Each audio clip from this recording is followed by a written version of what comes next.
Ini bukan kisah tentang kekuasaan atau gelar semata. Ini adalah kisah tentang keteguhan hati, ilmu yang tak tergoyahkan, dan keyakinan yang diuji oleh tantangan terbesar zaman. Namanya Imam Abu Hanifah, seorang ulama besar yang di kemudian hari dikenal sebagai bapak mazhab Hanafi.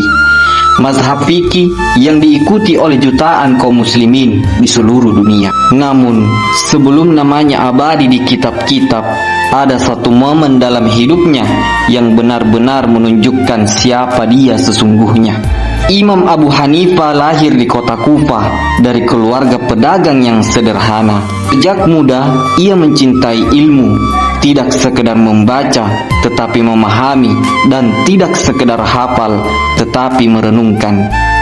Ia mempelajari Al-Quran, hadis, bahkan logika dan filsafat, sehingga ketika berbicara tentang hukum Islam, ia tidak hanya berbicara dengan kefasihan, tetapi dengan landasan ilmu yang kokoh. Namun, di tengah kejayaan sebagai ulama, datang masa ketika ilmu itu diuji, bukan di kelas, tetapi di hadapan kekuasaan. Pada masa pemerintahan para penguasa yang ingin menggunakan agama sebagai alat politik, Abu Hanifah dihadapkan pada pilihan berat, mengikuti kehendak penguasa atau mempertahankan prinsip ilmu dan kebenaran. Penguasa berkata kepadanya, "Katakan sesuatu yang tidak benar, supaya aku bisa memakai itu sebagai pembenaran." Imam Abu Hanifah menjawab, "Jika aku mengatakan yang tidak benar, aku akan mempertanggungjawabkannya di hadapan Allah, bukan di hadapan manusia." Karena kejujuran itu, ia dipenjara. Dan di dalam penjara, yang lain mungkin akan patah. Namun bagi Abu Hanifah, penjara bukan tempat kehancuran, tetapi tempat keteguhan. Ia tetap berpegang pada ilmu, tetap menjawab pertanyaan para muridnya, dan tetap menjadi mercusuar kebenaran di tengah kegelapan. Dan karena keteguhan itu, ajaran-ajarannya bertahan lebih lama daripada apapun yang datang dari kekuasaan yang berubah-ubah. Imam Abu Hanifah mengajarkan kita satu hal besar. Ilmu tanpa keberanian akan runtuh, dan keberanian tanpa ilmu akan tersesat. Karena pada akhirnya kebenaran tidak pernah meminta pangkat. Ia hanya meminta hati yang jujur dan keberanian untuk tetap mentaati Allah walau penguasa menentang. Ini bukan kisah tentang perjalanan jauh atau peperangan besar. Ini adalah kisah tentang ilmu yang dijaga dengan adab dan seorang ulama yang memuliakan sunnah melebihi segalanya. Namanya Imam Malik bin Anas, seorang ulama besar dari Madinah, kota Rasulullah Shallallahu Alaihi Wasallam, yang hidupnya diabadikan untuk menjaga warisan Nabi dengan penuh kehormatan. Imam Malik lahir dan tumbuh di Madinah. Ia tidak dikenal sebagai ulama yang sering bepergian, karena baginya tanah yang pernah diinjak Rasulullah Shallallahu Alaihi Wasallam adalah tempat paling layak untuk menimba ilmu.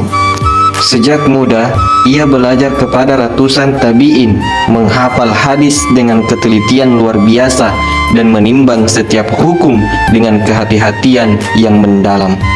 Namun, yang membuat Imam Malik istimewa bukan hanya ilmunya, melainkan adabnya terhadap hadis Rasulullah Sallallahu Alaihi Wasallam. Ketika akan menyampaikan hadis, Imam Malik mandi terlebih dahulu, memakai pakaian terbaik, dan duduk dengan penuh wibawa. Dan ia berkata, "Aku tidak ingin menyebut nama Rasulullah Sallallahu Alaihi Wasallam tanpa memuliakannya." Dari kehati-hatian itulah lahir sebuah karya besar, yaitu kitab hadis dan fikih yang disusun selama puluhan tahun. Dengan disaring ketelitian yang luar biasa dan menjadi rujukan umat Islam hingga hari ini. Namun, ujian Imam Malik tidak berhenti di situ. Suatu hari, penguasa memaksanya mengeluarkan fatwa yang menguntungkan kekuasaan. tapi Imam Malik menolak.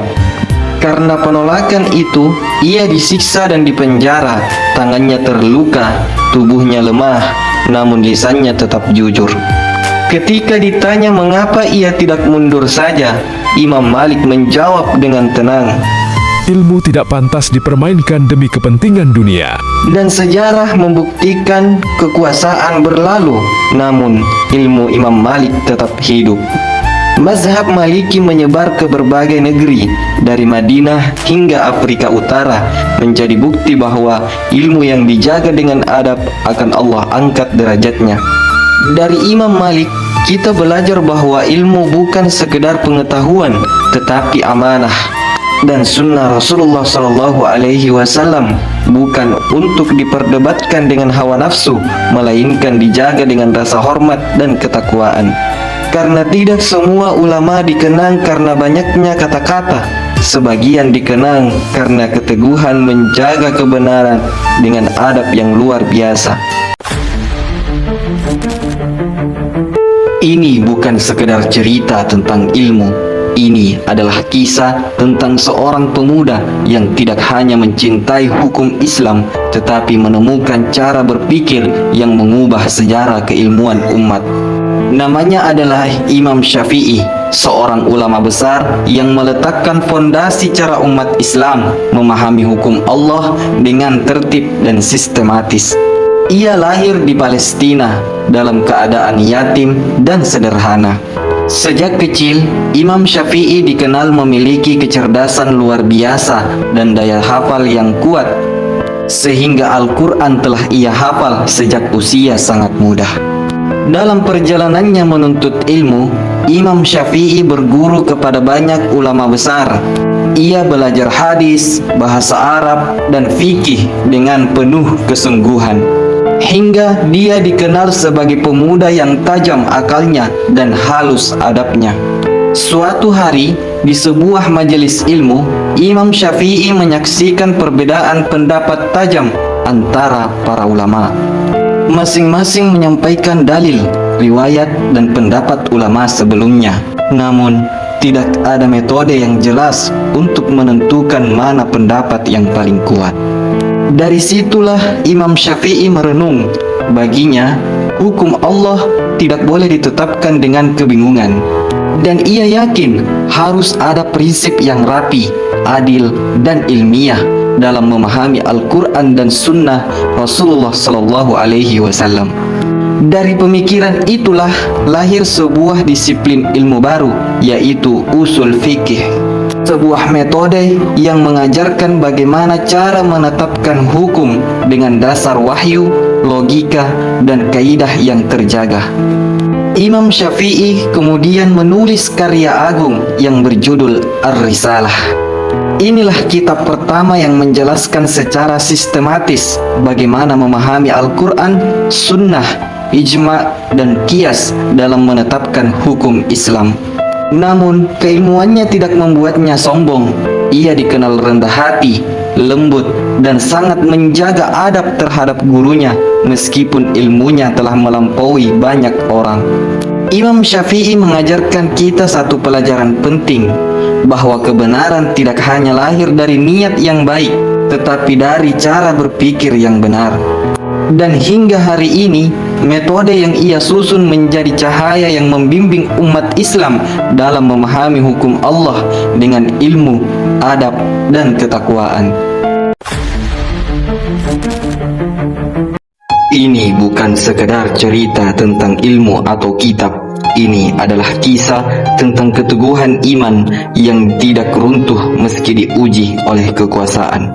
Namanya Imam Ahmad bin Hambal, seorang ulama besar yang dikenal bukan hanya karena ilmunya, tetapi karena keberaniannya menjaga kebenaran. Ia lahir di Baghdad dalam keluarga sederhana. Sejak kecil, Imam Ahmad tumbuh dengan kecintaan yang besar terhadap ilmu. Ia menghafal Al-Quran, mempelajari hadis dengan kesungguhan, dan menempuh perjalanan jauh demi menuntut ilmu dari para ulama. Seiring waktu, ilmunya semakin luas. Ia dikenal sebagai ahli hadis yang terpercaya, jujur dalam ucapan, dan sangat berhati-hati dalam menyampaikan agama.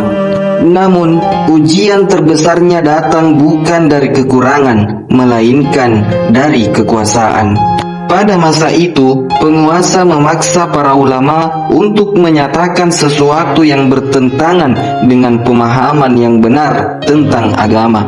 Banyak yang terpaksa mengikuti, namun Imam Ahmad memilih untuk tetap teguh. Ia berkata dengan keyakinan, "Aku tidak akan mengatakan sesuatu yang tidak memiliki dasar dari Al-Quran dan Sunnah." Di penjara, ia disiksa, dirantai, dan dipukul. Tubuhnya lemah, namun imannya tetap berdiri kokoh. Dalam penjara, Imam Ahmad tidak kehilangan ketenangan. Ia yakin bahwa kebenaran tidak diukur dari siapa yang berkuasa, tetapi dari apa yang diridhoi Allah. Akhirnya, kebenaran itu menang. Imam Ahmad dibebaskan dan namanya semakin dimuliakan oleh umat.